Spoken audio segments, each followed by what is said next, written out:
The irony is my shirt says unafraid. Some people think I'm crazy. That's all right. This morning I woke up with a thought in my mind. Tyler's car. So I'm sitting in Tyler's car. Not because that thought was on my mind, but because of what just happened.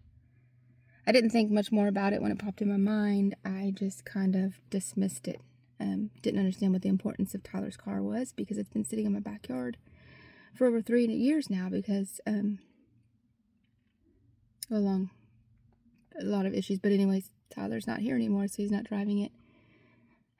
Anyways, I got home from church and it was an amazing service. We were recovering from sisterly, so we were tired, but amazing.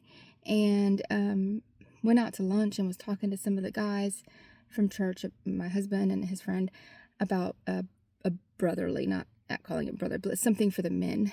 The pastor made a plea to men this morning, and I just got home and I thought, instead of taking a nap, I'm just going to go walk and process some things. And as I started walking, there's a gentleman that lives up the road from me, a super sweet guy in his late 70s, and he was outside, and I thought, well, he's probably going to stop me and want to talk, and I'm really not in the mood to talk. I want to process.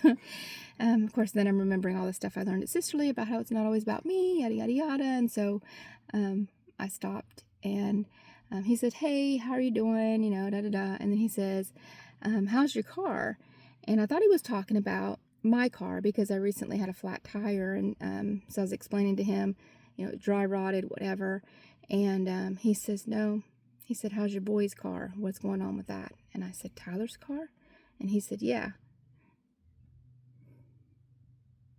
I let him talk for a few minutes, and he went into a story about a friend of his who's a 55-year-old man.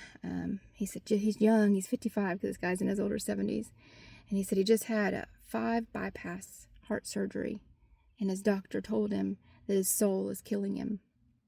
He was telling me about how the guy is really angry and bitter, and he's just having a lot of hardship, difficulty. He's had a rough life, and it's made him just hard-hearted.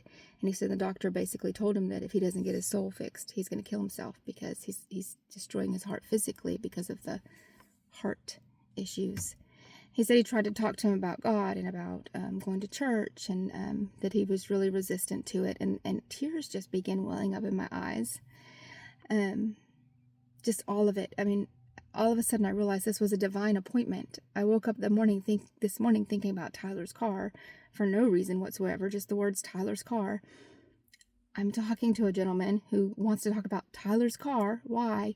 And he's addressing the very thing that Pastor Steve brought up in church and that I talked to with 2 of our men at church today, or after church today, and the importance of men. He said the guys think they have to be so tough and keep it all inside, and he said he doesn't realize it's killing him.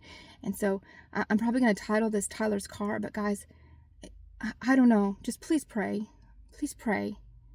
Pray for yourself. Pray for one another. That you would let God in to your hearts, but also that you would let other men in. We need you guys. We don't want you having 5 bypass surgeries and dying young because your heart is killing you. Because your soul is killing you. The conversation quickly turned to my son again.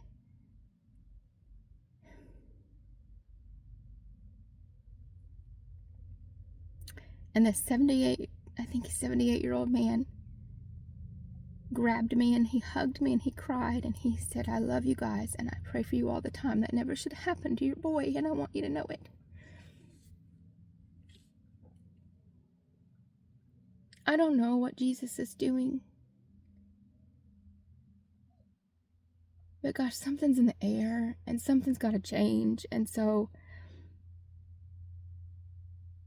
let this be a desperate plea.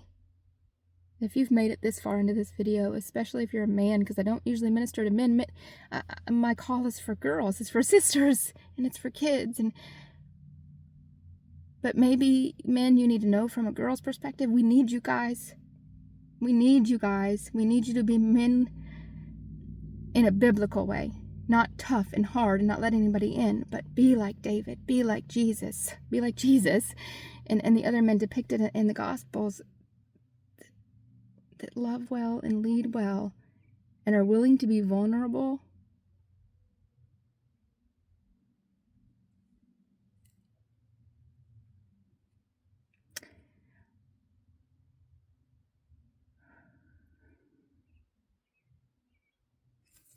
to be unafraid. I'm going to end it there because my heart's just heavy. I don't know what else to say.